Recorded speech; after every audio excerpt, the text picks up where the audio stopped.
Social fear killer, the one skill for unshakable confidence.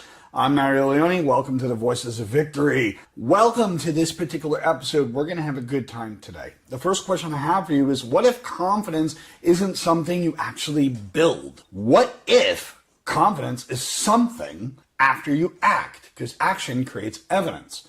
And most people think that they need to feel confidence before they actually speak up, or before they start a conversation, or walk into a room full of strangers. I got news for you. That's backwards. The people who look confident aren't fearless. That's not what it's about. They've trained their brain to stop treating social situations like it's some kind of danger. And there's one simple skill that does it better than almost anything else. I call it dip your toe therapy. It comes from dip your toe therapy, believe it or not. Here's where it starts. Here's the problem. Your brain has one big fat job: to keep yourself safe and your nervous system safe. The problem is that it can't tell the difference between what a real threat is and an uncomfortable moment that actually happened. So your nervous system is completely firing. Your nervous system is introducing yourself to someone new, and it can feel out of sorts, like you're standing on the edge of a cliff. So what do most people actually do? They avoid it. They keep their mouth shut. They don't say anything. They wait. They tell themselves they'll do it later, maybe even leave. But every time you avoid a situation, your brain is learning. You're training your brain a dangerous lesson. And good things that we escape seem to be risky, but that fear gets stronger, not weaker. Here's the deal. Let's talk about it. Here's what psychology has actually found. Your fear gets smaller when you experience something and survive it. Not when you think about it. Not when you watch a video about it. Not when you prepare for it. When you actually do it. When you take action. This is a small bit of exposure. But most people get exposure all wrong. They don't dip their toe. They think they have to jump into the deep end of the pool. And that's why they actually fail. Instead, dip your toe. Dip your toe. Small. Easy. Just up to the ankles. Almost too easy. If talking to strangers absolutely scares you, don't try to give them a 2-hour speech. Just ask them one little question. Tomorrow, you could ask someone where they bought their coffee from. The next day, you can make a small comment. You could ask somebody for the time. It's the tiny wins.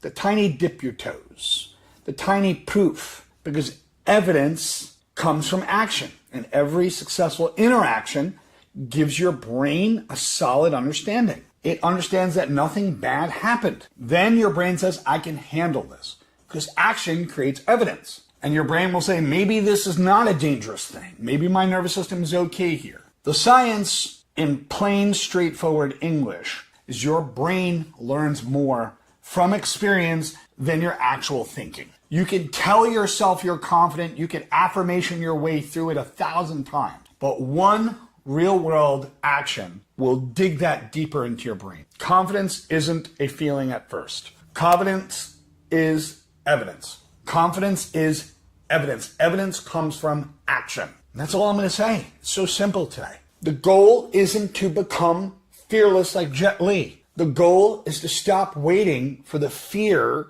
to leave you and just act. Don't jump into the deep end of the pool. Dip your toe. Dip your toe. Because confidence grows one little step at a time. And those little tiny steps, they change your brain, changes your entire life. If you have any questions, and if you've had experiences with this, comment. Tell me your story below. Feel free to let me know. Let me know in the comments of an experience that you've actually had. Take care. See you on the next episode. I'm Mario Leone, Voices of Victory. Don't forget to check out my podcast and Roku channel for the Voices of Victory podcast show. Take care.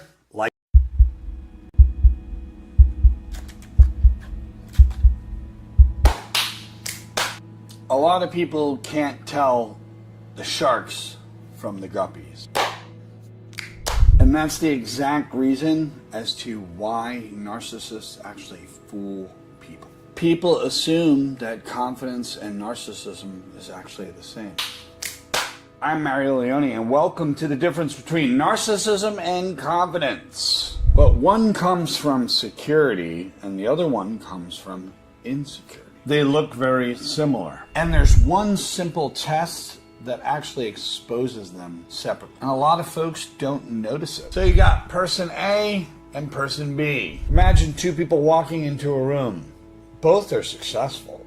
Both are doing quite well. Both are willing to speak up and both are assertive. When we look at them quick, fast, we notice something. They look identical at first glance, but then you pick up on something. Only one of them needs approval. And that is a major difference that separates the two of them. Confident people don't need to prove that they are valuable. They don't need to prove that they are strong. Confident people are grounded. Grounded in who they are. They accept who they are. Not everybody's going to agree with them, but they're okay with that. A narcissist needs constant confirmation that they're somehow valuable. A confident person has self-worth. Confident people don't need to prove that they are valuable. They don't need to prove that they are strong. Confident people are grounded. Grounded in who they are. They accept who they are. Not everybody's going to agree with them, but they're okay with that. A narcissist needs constant confirmation that they're somehow valuable. A narcissist needs validation. A confident person can be criticized and still understand who they are and know who they are and be grounded in who they are. That's why one of them can be very curious and the other is constantly on the defense. And when they're defensive, you can see their nervous system is very rattled. It's the difference between security and fragility. So the next time someone seems very confident, watch what happens when you actually challenge them. That's where the rubber meets the road. And that tells you everything. And if you ever wondered why criticism connects to people so much, feel free to watch my video on criticism. Have a great day. Don't forget to like, subscribe, and share. Check me out on Podbean. Check me out on Roku. You can download my Roku channel and just get all the audios from my podcast right through there.